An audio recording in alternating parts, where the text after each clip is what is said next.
الرحمن علم القرآن خلق الإنسان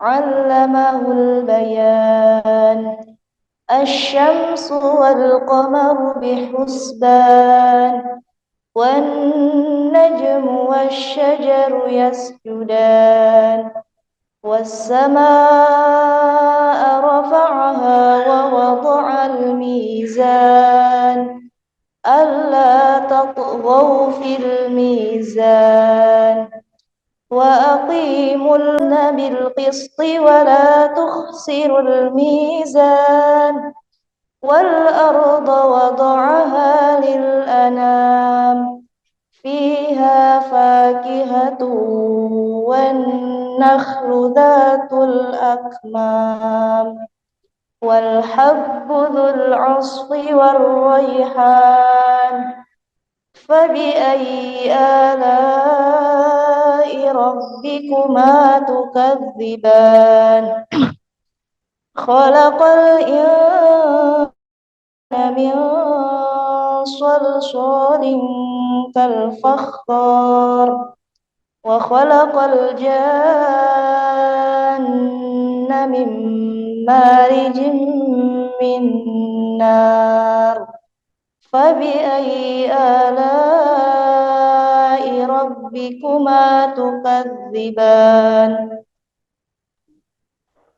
رب المشرقين ورب المغربين فبأي آلاء ربكما تكذبان مرج البحرين يلتقيان بينهما برزخ لا يبغيان فبأي آلاء ربكما تكذبان يخرج منهما اللؤلؤ والمرجان فبأي آلاء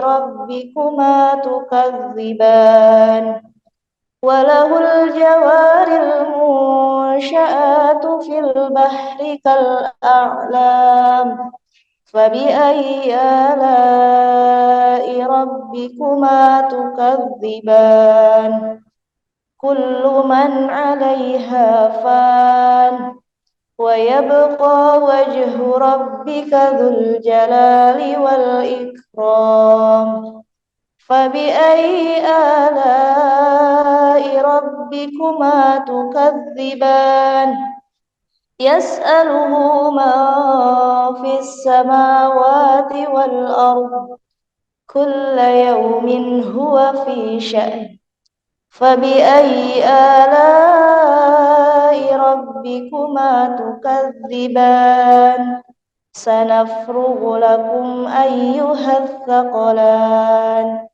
فبأي آلاء ربكما تكذبان يا معشر الجن والإنس إن استطعتم أن تنفذوا من أقطار السماوات والأرض فانفذوا لا تنفذون إلا بسلطان فبأي آلاء ربكما تكذبان يرسل عليكما شواظ من نار ونحاس فلا تنتصران فبأي آلاء ربكما تكذبان فإذا انشقت السماء فكانت وردة كالدهان فبأي آلاء ربكما تكذبان فيومئذ لا يسأل عن ذنبه إنس ولا جان فبأي آلاء ربكما تكذبان يعرف المجرمون بسيماهم فيؤخذ بالنواصي والأقدام فبأي آلاء ربكما تكذبان هذه جهنم التي يكذب بها المجرمون يطوفون بينها وبين حميم آن فبأي آلاء ربكما تكذبان ولمن خاف مقام ربه جنتان فبأي آلاء ربكما تكذبان ذواتا أفنان فبأي آلاء ربكما تكذبان فيهما عينان تجريان فبأي آلاء ربكما تكذبان فيهما من كل فاكهة زوجان فبأي آلاء ربكما تكذبان متكئين على فرش بطائنها من استبرق وجنى الجنتين دان فبأي آلاء ربكما تكذبان فيهن قاصرات الطرف لم يطمثهن إنس قبلهم ولا جان فبأي آلاء ربكما تكذبان كأنهن الياقوت والمرجان فبأي آلاء ربكما تكذبان هل جزاء الإحسان إلا الإحسان فبأي آلاء ربكما تكذبان ومن دونهما جنتان فبأي آلاء ربكما تكذبان مدهامتان فبأي آلاء ربكما تكذبان فيهما عينان نضاختان فبأي آلاء ربكما تكذبان فيهما فاكهة ونخل ورمان فبأي آلاء ربكما تكذبان فيهن خيرات حسان فبأي آلاء ربكما تكذبان حور مقصورات في الخيام فبأي آلاء ربكما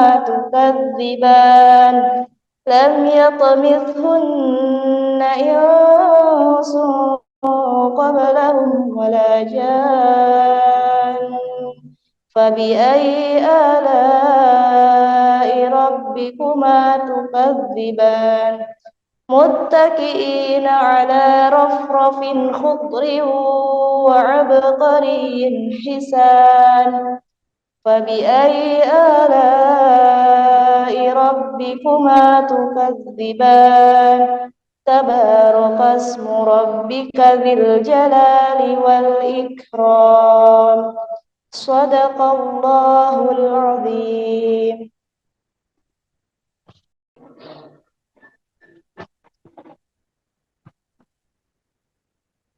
Bismillahirrahmanirrahim.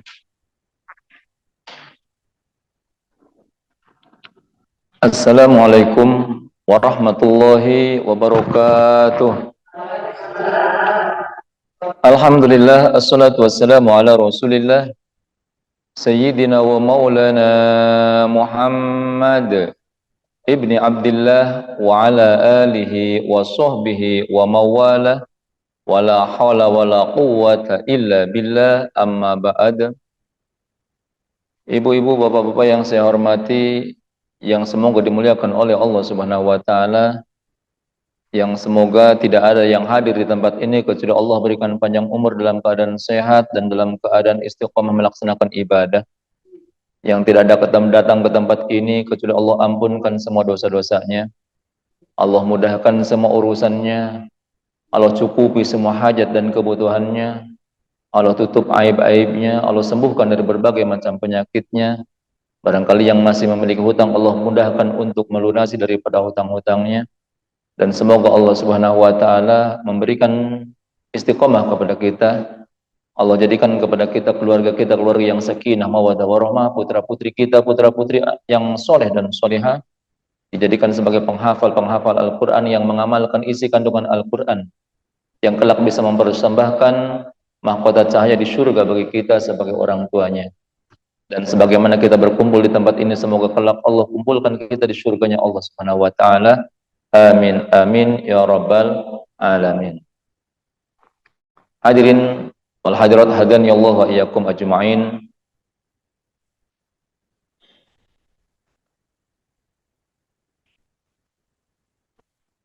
Alhamdulillah, kita sekarang sudah memasuki daripada bulan yang mulia, bulan Al-Muharram. Bulan Al-Muharram, bulan yang mulia,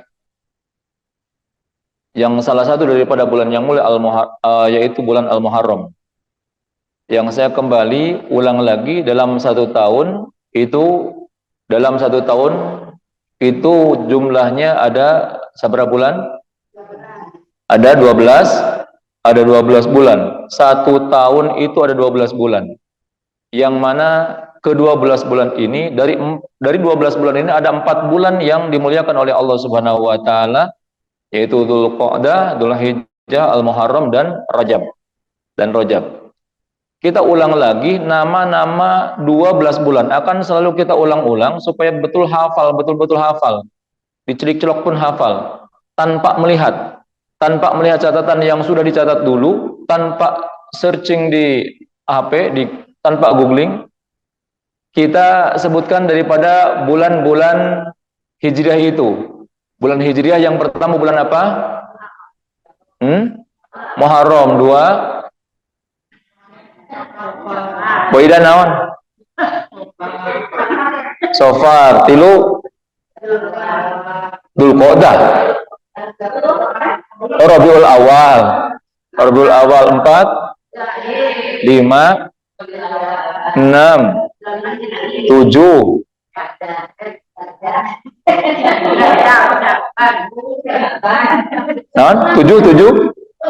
7 tanpa melihat buku. 7 Rajab. 8 Sya'ban. 9 Ramadan. 10 Syawal. 11 Dzulqa'dah. 12 Kalau tahun Masehi, setahun ada berapa?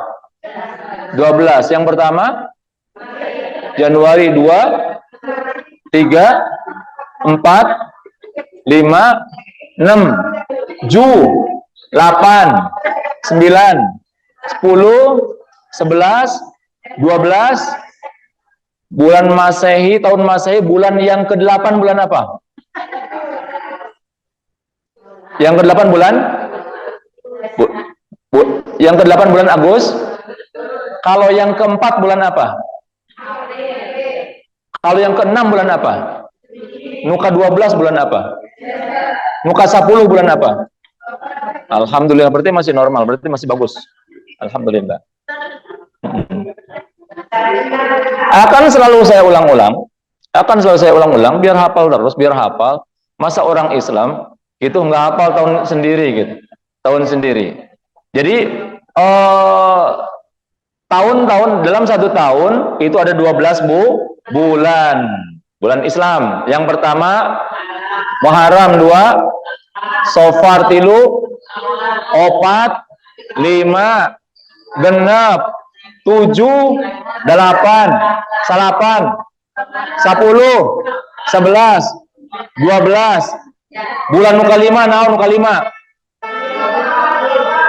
Hah? Jumadil awal. Anu kalima Jumadil awal. Bulan anu ka-7? Bulan anu ka-11? Hah? Kuning aya beda pendapatna. Dzulqa'dah. Bulan ke-8? Nggak boleh nurun atuh ya. Yang ke-8 apa? Sabar. Bulan yang ketiga? Loading heula teh, loading heula.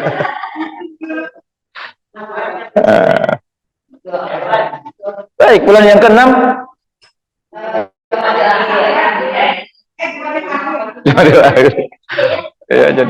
Iya, jadi harus nunduk dulu baru yakin ya. Belum nunduk belum yakin. Nah, sekarang bulan Al-Muharram.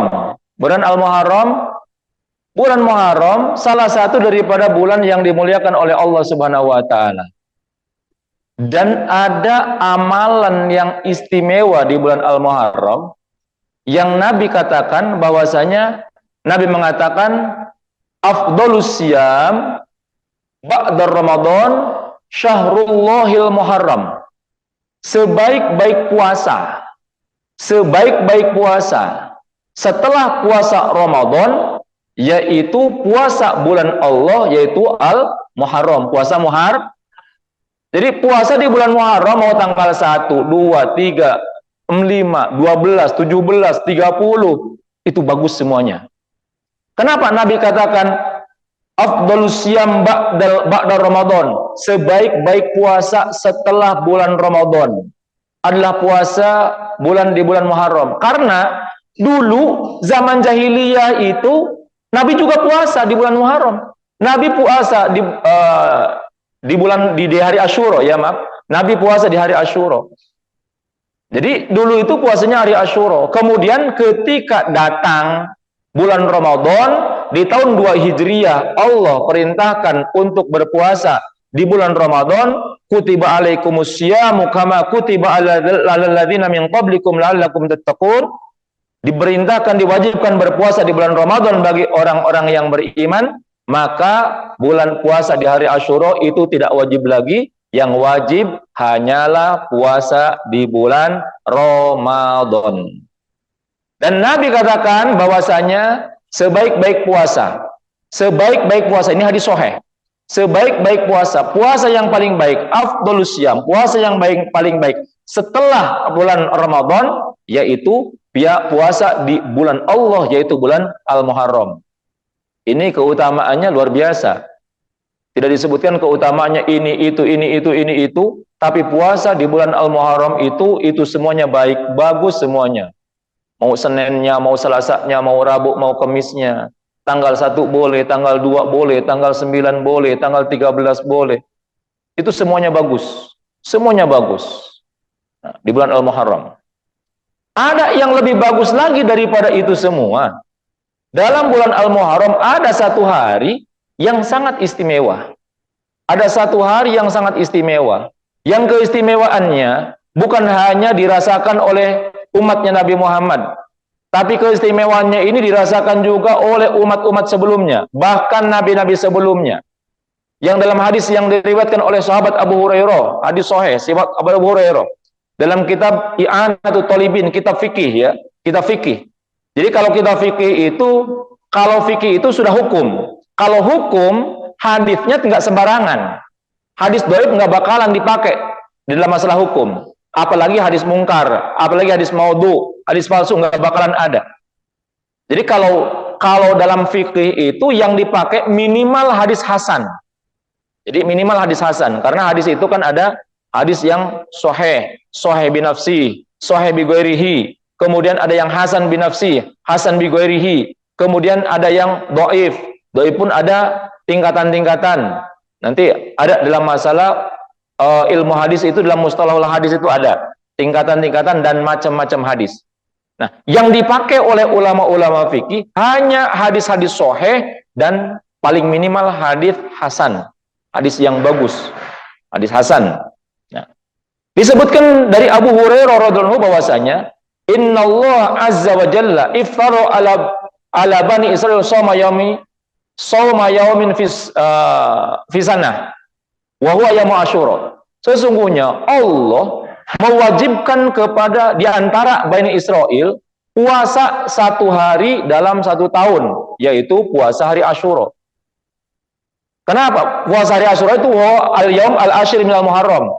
Puasa, jadi Asyura itu adalah hari ke-10 daripada bulan Al-Muharram.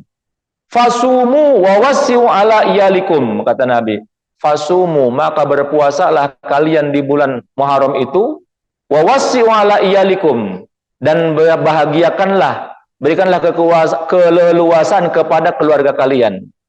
Fa innahu man wassa fihi ala iyali wali min mali wasallahu alaihi sa'ira sanati. Katakan yang Nabi, karena sungguhnya barang siapa yang memberikan keleluasan rizki kepada keluarganya, kepada anak-anaknya, kepada istrinya di tanggal 10 bulan Al-Muharram, maka Allah akan luaskan rizki dia di sepanjang tahunnya. Fasumuhu, maka Nabi mengatakan fasumu, maka berpuasalah kalian di hari Asyura. Hari Asyura itu tanggal seberapa? Tanggal 10 bulan Muharram. Nah, kalau sekarang di tahun 1445 Asyura-nya hari apa? Kamis atau Jumat? Kamis Jumat? Tanggal Hijrah hari apa kemarin? Tanggal Hijrah hari, kalau tanggal Hijrah hari Rabu, berarti tanggal Tiluna hari apa?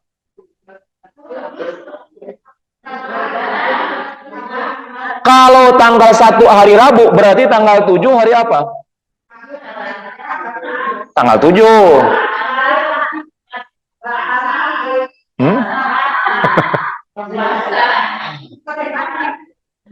Jadi kalau tanggal 1-nya hari Rabu, berarti tanggal 7-nya hari Selasa. Berarti sekarang tanggal 7. Berarti tanggal 11-nya hari Sabtu. Nah, Asyura-nya berarti tanggal 10. Asyura-nya tanggal 10. Tanggal 10-nya hari Jumat.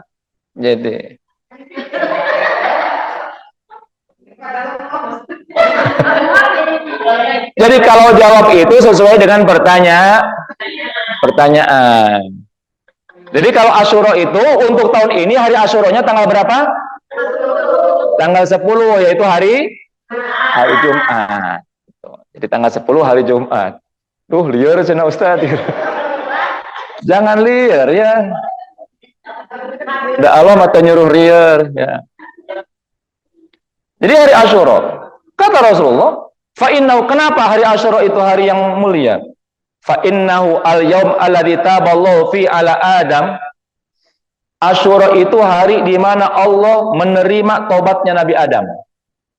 Allah menerima tobatnya Nabi Adam. Nabi Adam seumur hidup melaksanakan dosa cuma 1 kali. Melaksanakan kesalahan lah, kita nggak katakan dosa. Melaksanakan kesalahan cuma 1 kali. Seumur hidupnya. Tobat sama Allah 40 tahun. Rabbana dzalamna anfusana wa illam taghfir lana wa tarhamna lanakunanna minal khasirin. Baru diterima tobatnya selama 40 tahun bertobat kepada Allah, mohon ampun kepada Allah, 40 tahun baru diterima tobatnya. Hanya 1 dosa, 1 kesalahan, maaf. Hanya 1 kesalahan. Kalau itu dianggap 1 kesalahan. Dan itu tobatnya Nabi Adam diterima itu pada tanggal 10 bulan Muharram. Emang udah ada Muharram? Ada. Dalam Al-Qur'annya ada. Yauma khalaqas samawati wal ardh, sejak diciptakan langit dan bumi, Allah sudah jadikan 1 tahun itu 12 bulan. Muharram, Safar, Rabiul Awal sampai Dzulhijjah itu sudah ada sejak dari penciptaan langit dan bumi. Yang belum ada itu hitungan tahunnya. 1, 2, ketiga, keempat, kelima itu yang belum ada. Kalau langsung tahunnya itu sudah ada. Hitungan bulannya sudah ada. Kalau hitungan tahunnya belum ada. Sejak Allah ciptakan langit dan bumi sampai sekarang tahun keberapa kita nggak tahu. Dan nggak ada dalil yang menunjukkan itu dari semenjak menciptakan langit dan bumi sampai sekarang itu tahun keberapa belum ada. Jadi Allah menerima taubatnya Nabi Adam itu di tanggal 10 bulan Al-Muharram. Kemudian warufi'a fi Idris makanan aliyah. Kemudian pada Muharram juga, 10 Muharram juga atau hari Asyura, Allah mengangkat Nabi Idris ke tempat yang tinggi. Ke tempat yang tinggi. Wa rafa'nahu makanan aliyah.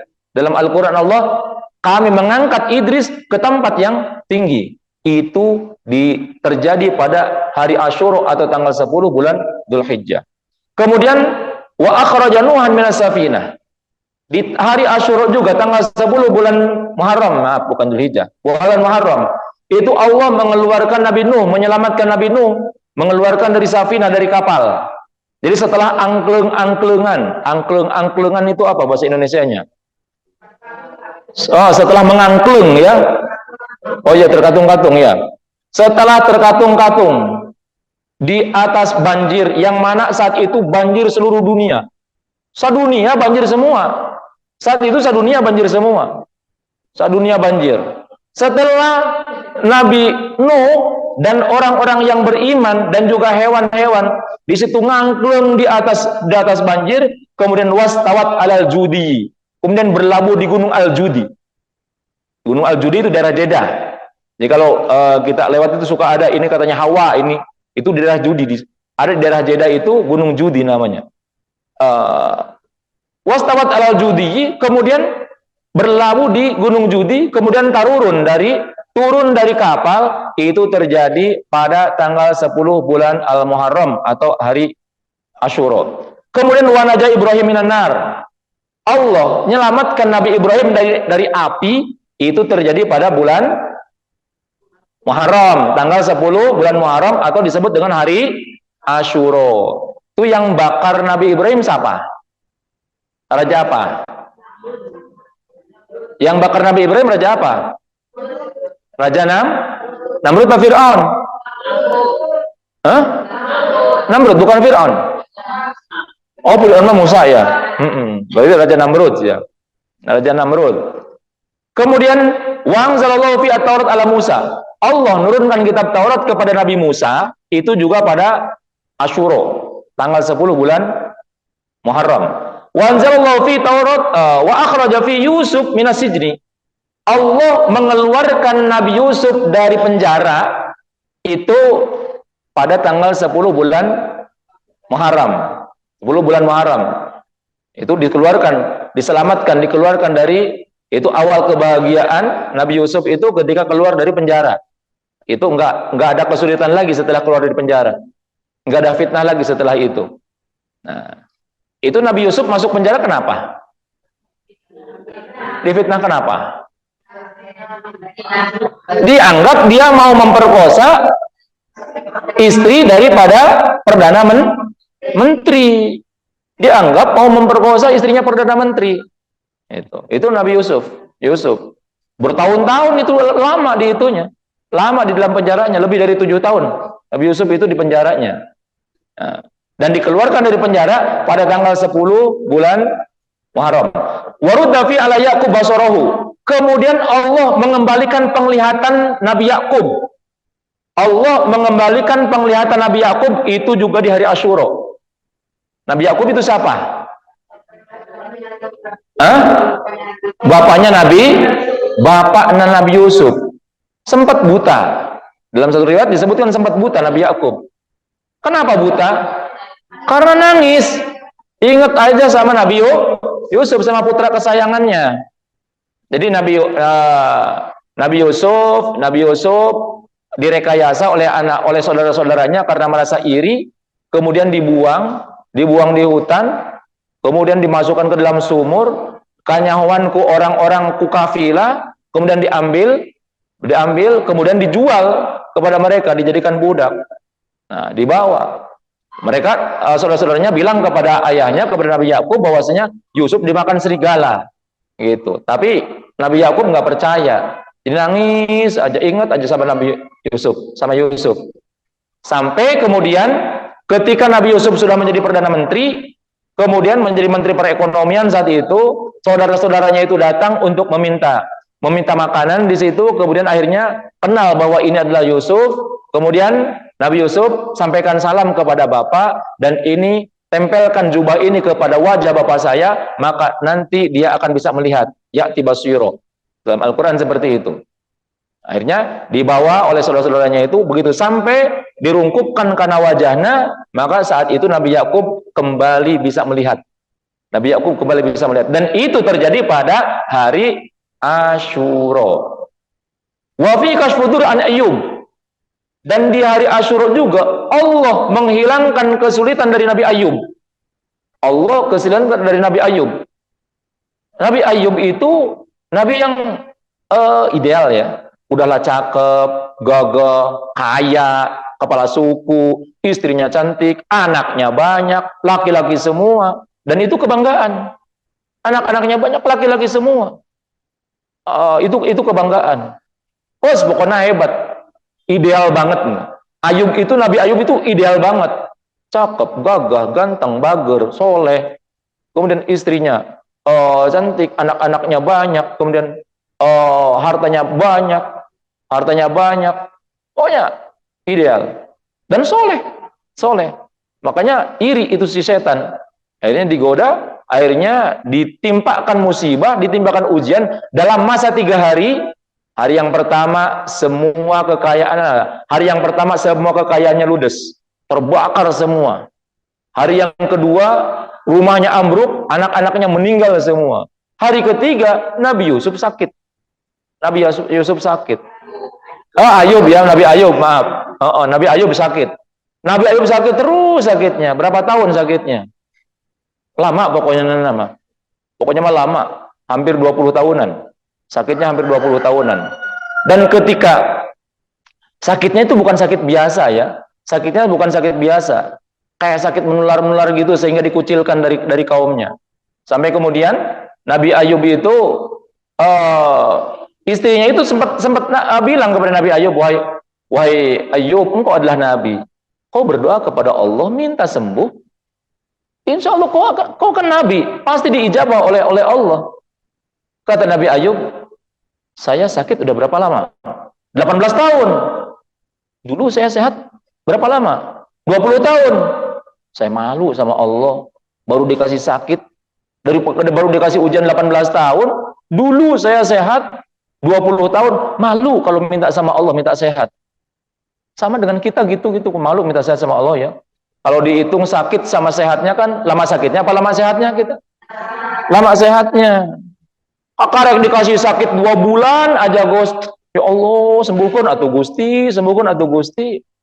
Lupa, sehat mah udah lebih lama dari itu. Ayub seperti itu. Kata Nabi Ayub, minimal nanti ketika sudah impas. Ketika saya sakit sudah 20 tahun. Dulu sehat 20 tahun, sekarang sakit 20 tahun, baru saya mau minta sama Allah. Setelah 20 tahun sakitnya, baru Nabi Ayub itu pun gak minta sembuh. Nabi Ayub hanya mengatakan, Rabbi, inni massani yadurru. Ya Allah, engkau tahu, aku telah ditimpa musibah ya Allah. Aku telah ditimpa musibah. Dan engkau adalah sebaik-baik, wa anta arhamur rahimin. Engkau adalah zat yang paling sayang. Kau sayang sama hambanya. Aku ditimpa musibah. Hanya ngomong gitu Nabi Ayub.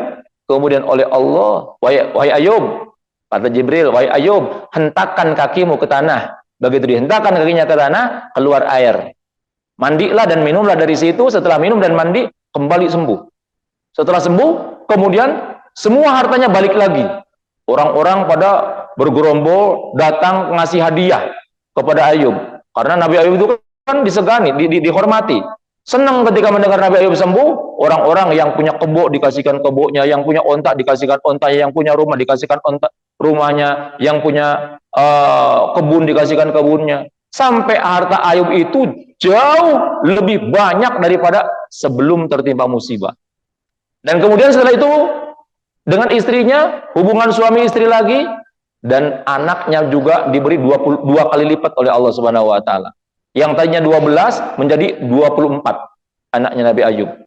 Jadi sekali hamil 2, sekali hamil 2, sekali hamil 2 gitu. Makanya nanti kalau ibu-ibu yang mau hamilnya sekali hamil 2 itu niru Nabi Ayub ya nanti.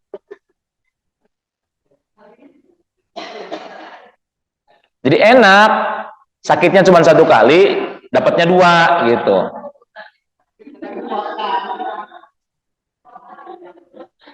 Tidak enak, kembar teh sekali hamil 2, sekali hamil 2, sekali hamil 2, itu enak kan, cepat banyak kan, cepat banyak. Ya kata laki-laki mah enak, kata laki-laki mah.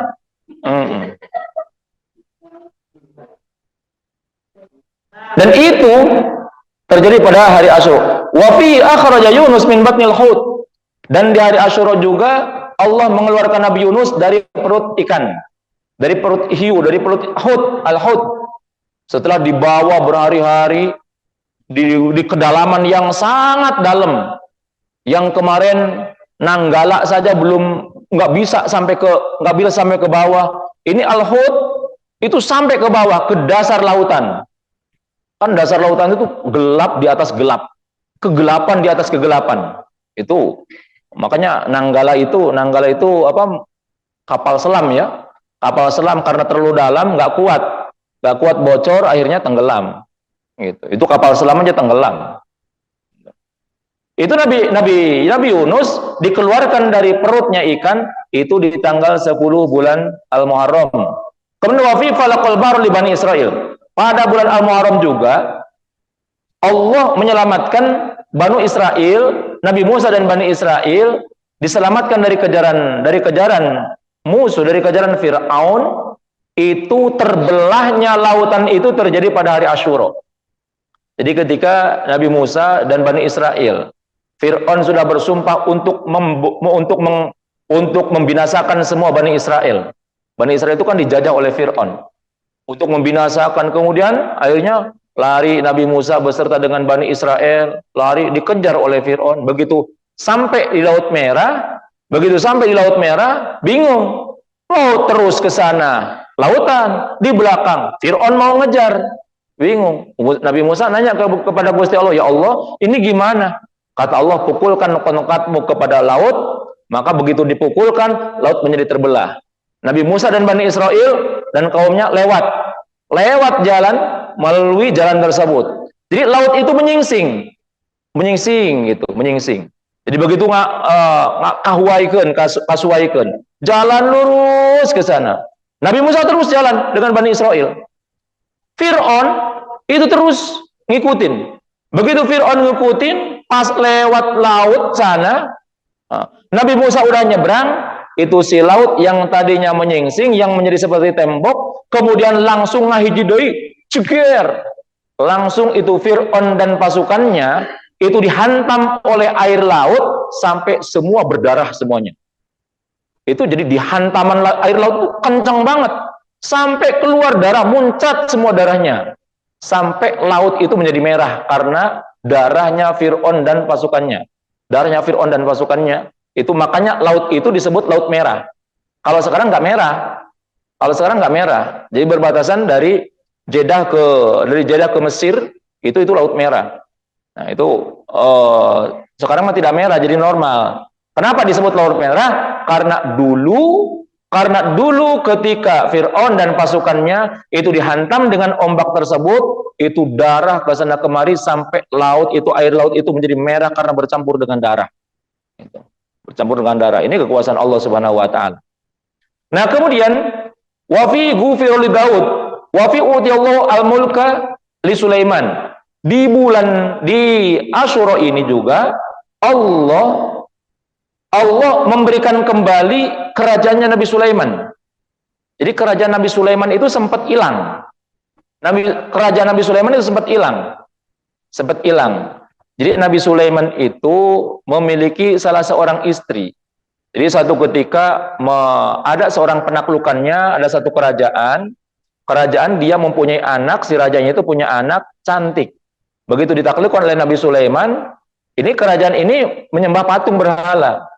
Nah, kemudian ketika ditaklukkan oleh Nabi Sulaiman, si anak rajanya itu dijadikan istri oleh Nabi Sulaiman. Udah jadi istri.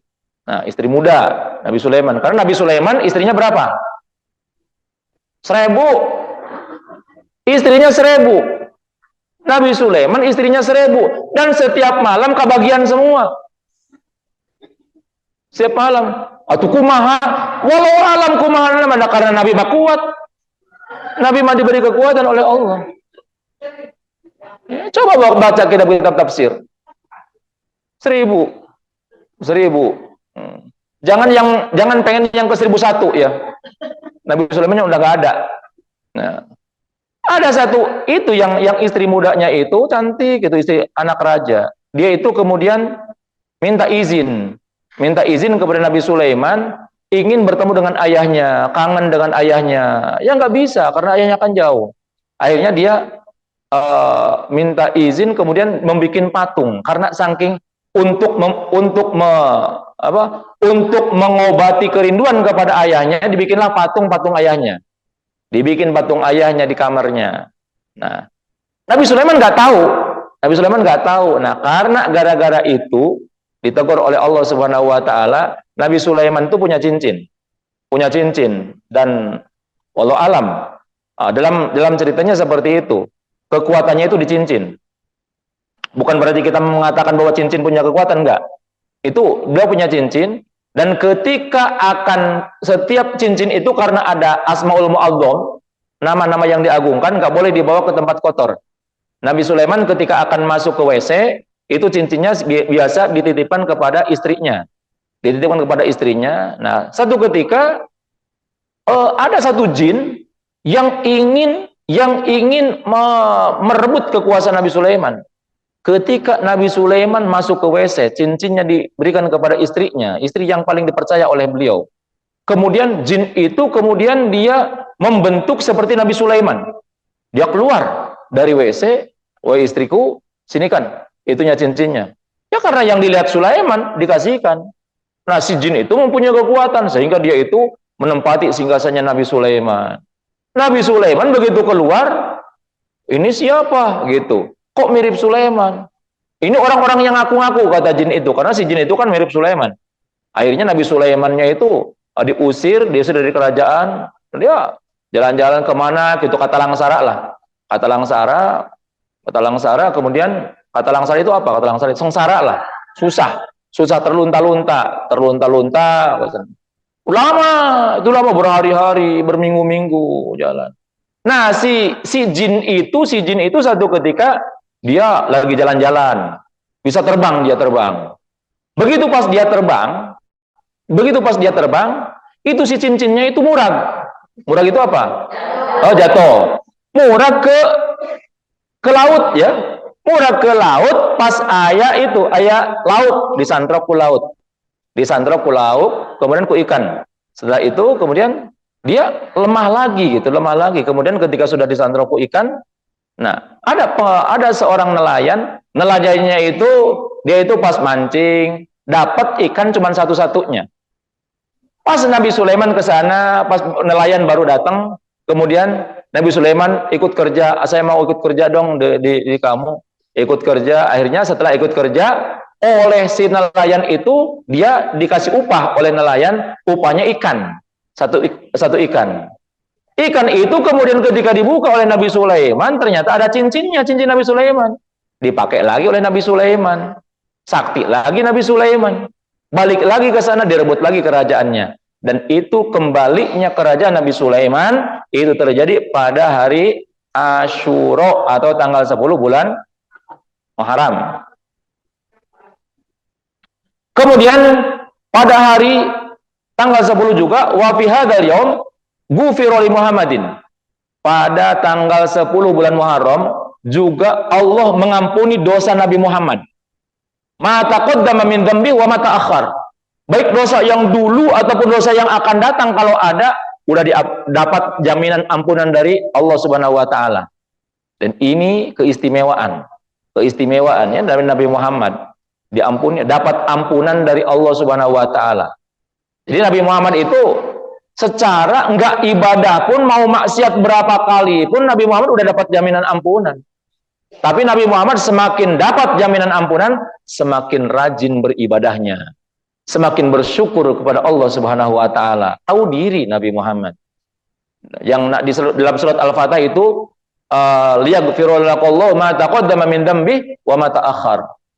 Untuk Allah, agar Allah itu mengampuni daripada dosa-dosanya Nabi Muhammad, baik yang sudah lalu ataupun yang akan datang. Itu diampuni, dan itu ampunan, jaminan ampunan dari Allah untuk Nabi Muhammad itu terjadi pada hari Asyura. Di hari Asyura juga Allah menciptakan permulaan kali menciptakan dunia. Kemudian Allah pertama kali menurunkan hujan dari langit di hari Asyura. Allah juga menurunkan rahmat pertama kali ke bumi pada hari Asyura. Pertama kali Allah menurunkan langit ke bumi, menurunkan hujan ke bumi ini itu di hari Asyura. Maka Nabi mengatakan, "Faman shoma yauma asyura fa ka'annama shoma dahra kullah." Barang siapa berpuasa di hari Asyura, maka dia seakan-akan berpuasa di 1 tahun penuh. Berpuasa di hari Asyura seperti puasa 1 tahun penuh. Nah, ini hari Asyura jadi luar biasa. Hari Asyura itu bukan hari yang abal-abal, hari yang luar biasa. Semua umat itu dapat kebaikan di hari Asyura ini.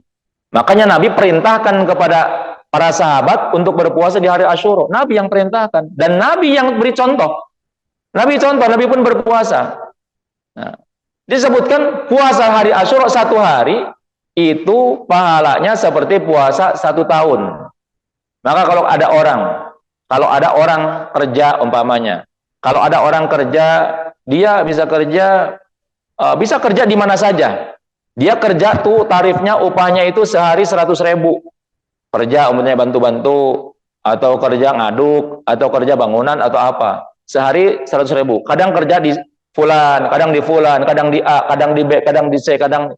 Nah, kemudian umpamanya kata seseorang itu dia mengatakan, fulan, kalau tanggal 10, ini tanggal 10 itu hari ulang tahun saya. Kalau kamu kerja di saya tanggal 10, maka saya akan kasih kepadamu upah 350 kali lipat dari hari-hari biasa.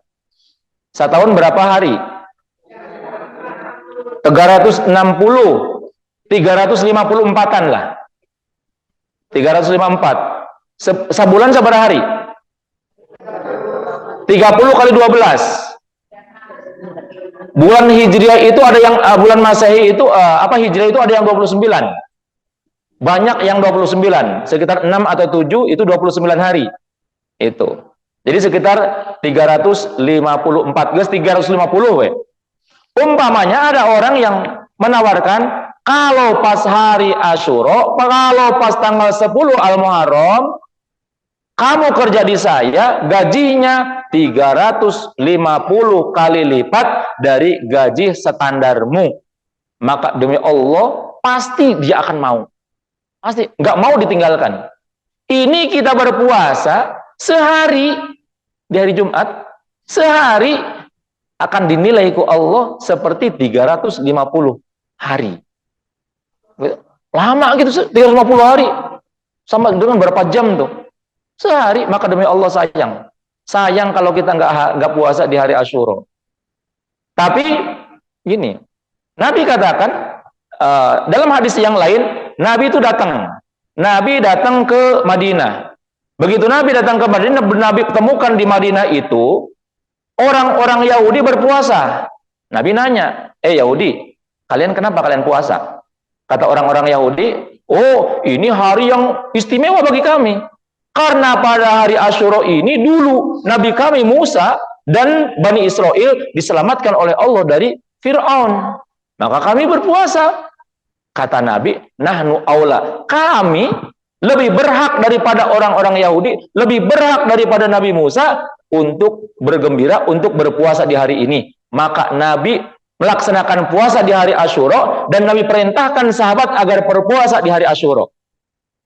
Kemudian ketika sahabat diperintahkan untuk berpuasa di hari Asyura, sahabat protes, kritis. Ada sahabat yang kritis nanya, ya Rasulullah, Asyura kan hari yang diagungkan oleh orang-orang non-muslim. Asyura itu kan hari yang diagungkan oleh orang-orang kafir. Kenapa kita harus mengikuti mereka? Kan diagungkan oleh orang-orang kafir. Kan kita itu nggak boleh meniru orang-orang kafir. Kemudian Nabi mengatakan, lau baqitu, kalau saya hidup sampai tahun depan, maka saya akan puasa juga di tanggal 9-nya, kata Nabi. Saya juga akan berpuasa di tanggal 9-nya. Puasa tanggal 9 tidak ada keutamaan tersendiri. Puasa di tanggal 9 itu sama dengan puasa di tanggal 1, dengan tanggal 2, dengan tanggal 3. Cuman puasa di tanggal 9 itu untuk supaya menyelisihi orang-orang kafir. Agar beda dengan orang kafir. Orang kafir mah kan cuma tanggal 10-nya aja. Kita mah tanggal 9-nya juga. Makanya nanti puasa Kemis, Jumat. Kalau Kemisnya nggak bisa puasa, Jumat, Sabtu. 10, 11. Jadi kalau enggak 9, 10, 10, 11. Umpamanya pas Kemisnya itu, oh, ada tamu, ada saudara, ada ini. Udah, nggak apa-apa. Makan aja, makan apa. Jangan itu. Makan, udah. Nanti besoknya puasa. Ayat tamu, henteu tanggal 10 mah puasa. Oh, saudara, nah, bikin pelang. Hari Asyura, maaf saudara, jangan ke rumah dulu gitu. Tapi nggak gitu juga kali. Jadi bukan nggak menerima tamu, silakan, karena nanti menjamu tamu dari Asyura keutamaan tersendiri. Menjamu tamu dari Asyura keutamaan tersendiri. Jadi kalau enggak tanggal 9, 10-nya, maka 10, 11. Kemis, Jumat, atau Jumat, Sabtu. Lebih bagusnya Kemis, Jumat, Sabtu. Ustaz, kalau saya mah kalau puasa teh cuman bisanya 1 hari. Kalau 1 hari gimana puasanya cuman 1 hari? Nggak apa-apa. Ambil kapan? Kemis, Jumat, atau Sabtu? Jumat. Karena Jumat hari Asyura. Dan di sini disebutkan tidak ada kemukrahan ifraduhu la yukrahu ifraduhu bisaum. Tidak ada kemakruhan untuk melaksanakan puasa hanya di tanggal 10-nya saja. Itu tidak ada kemakruhan. Yang penting tidak ada niatan untuk tasyabuh bil kufar. Jadi ini Nabi perintahkan untuk berpuasa di hari Asyura. Jadi Nabi perintahkan untuk berpuasa di hari Asyura. Jadi itu yang amalan yang jangan ditinggalkan nanti untuk Jumat, kecuali untuk yang lagi haid. Ya, untuk yang lagi haid itu nggak bisa puasa kalau yang lagi haid. Umumnya biasa. Bu Aida nanya, Ustaz, kalau nggak bisa puasa gimana? Ada nggak amal yang bisa itu? Ada amal yang bisa agar kita tetap dapat pahala puasa hari Asyura. Amal apa? Ngasih buka sama orang yang berbuka puasa hari Asyura. Ambil tuh seseorang. Siapa tuh ambil seseorang? Kamu puasa enggak hari Asyura ini? Puasa. Kamu mau buka sama apa? Saya dari saya ya, bukannya ya. Sok pesen apa kamunya? Oh, saya pesen minum sop iga umpamanya. Baik, nggak apa-apa. Tapi sop iganya sama kupat umpamanya, boleh umpamanya. Tapi biasanya saya kalau buka puasa Asyura itu sop iga, kupat sama siput umpamanya, boleh umpamanya. Tapi harus ada manis-manisnya juga. Mau apa? Kolak belut umpamanya, boleh. Nanti dicariin. Dikolokin belut gitu. Enggak apa-apa. Cari. Makanya kalau nanti kita nggak puasa di hari Asyura, cari orang yang puasa, kasih dia buka puasa. Kasih dia buka puasa. Minta, please. Saya minta dong pahala puasa kamu. Dan kamu juga nggak bakalan kehilangan buka puasanya. Makanya kalau dikasih sama orang, nih kalau kita buka puasa, dikasih sama orang, kita punya makanan. Ada juga makanan dari orang lain. Dahulukan makan dulu yang dari orang lain. Agar apa? Agar orang yang ngasih kepada kita, dia juga dapat pahala puasa kita. Tanpa harus mengurangi pahala puasa kita. Jadi nggak rugi. Kita nolong orang lain biar dia dapat kemuliaan dari Allah Subhanahu wa taala. Makanya bagus kalau buka puasa itu nanti kalau sama-sama puasa saling ngasih hadiah. Yang ini udah habis ngolok walu umpamanya, sini ngolok kolang kaling, sini ngolok kue-cang, ada juga kolak suuk, ada juga kolak kolak lele, ada juga tuker-tukeran gitu, tuker-tukeran. Jadi tuker-tukeran. Nggak apa-apa. Ah, ngirim ke si ini, ini mau buka puasa. Ini seperti itu. Gitu. Dan nanti kita sunnah, makan dari yang lain dulu, dari orang lain dulu. Gitu. Kalau bisa makanan kitanya kasihkan lagi kepada orang lain. Biar kita dapat keutamaannya. Ya, kemudian di antaranya juga bahwasanya di hari selain daripada puasa di tanggal 10 bulan Dzulhijjah itu juga dianjurkan kita untuk tausiatul iyal. Jadi membahagiakan kepada keluarga. Traktir atau menambah uang nafkah lah, menafkah kepada keluarga, kepada istri dan kepada anak, atau membahagiakan orang lain. Itu di hari Asyura. Karena tadi hadis sahih tadi Nabi mengatakan wa wasi'u 'alal iyal. Luaskan keluargamu. Jadi kasih keluargamu. Asyuranya.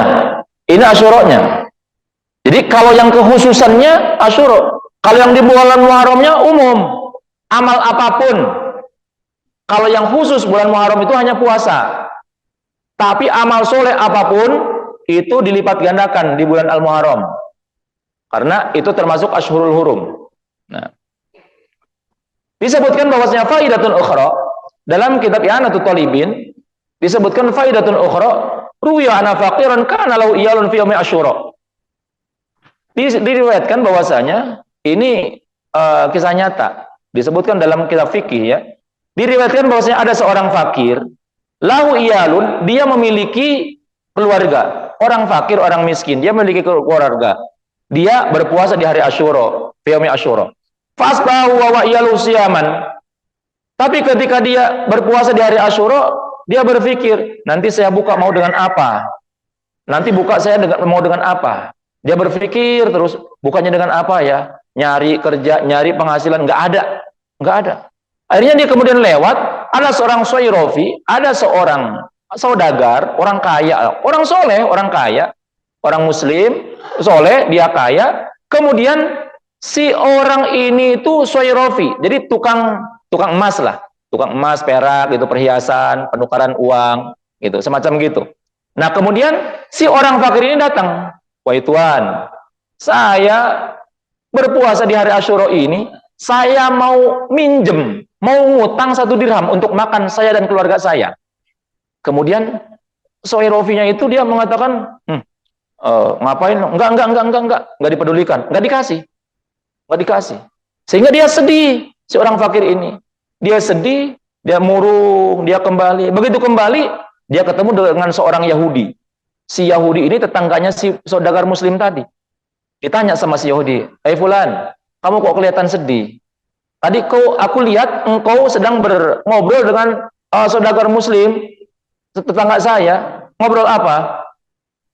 Saya ini lagi puasa, saya punya keluarga. Saya nggak punya untuk buka puasa, saya mau minjem, mau ngutang 1 dirham kepada dia, tapi saya nggak dikasih. Padahal kalau dia ngasih kepada saya akan doakan dia. Dan hari ini hari dikabulkannya doa, diterangkan oleh dia. Emang hari ini hari apa? Kata si Yahudi, hari ini hari Asyura, diterangkan hari Asyura itu begini yang tadi diterangkan. Padahal kalau dia ngasih kepada saya akan doakan dia. Kemudian kata si Yahudi ini, ya udah kalau begitu nih, saya sedekah untukmu, saya ngasih untukmu 10 dirham. Dikasih 10 dirham oleh Yahudi. Seneng si orang fakir ini, dia pulang. Malamnya si muslim yang saudagar muslim ini dia bermimpi. Dalam mimpinya seakan-akan terjadi kiamat, hari akhirat. Dan dia melihat ada satu istana yang sangat indah. Istana yang sangat indah, pokoknya indah, keindahannya tidak bisa disifati. Sehingga dia ketika mau mendekati, dia tiba-tiba merasa kehausan yang sangat luar biasa. Dia mau minta minum kepada si pemilik istana tersebut. Kemudian dikatakan kepada dia, "Wahai fulan, istana ini tadinya mau diberikan kepada kamu. Tapi sekarang namamu sudah dihapus dari daftar pemilik istana ini. Nggak jadi. Sekarang istana ini diberikan kepada tetanggamu yang beragama Yahudi itu. Loh, kok bisa? Karena tetanggamu yang beragama Yahudi, dia telah bersedekah untuk kepada orang yang untuk membahagiakan istri dan keluarganya sebanyak 10 dirham. Kemudian dia yang akan mendapatkan istana ini. Kemudian kaget dia. Begitu paginya itu dia bangun, dia cari itu tetangganya. Begitu ketemu dengan si Yahudi, dia bilang, "Wah Yahudi, engkau tetangga saya. Engkau tetangga saya. Dan saya punya hak atas engkau, engkau pun punya hak atas saya. Gini wahai Yahudi, tolong, please, tolong.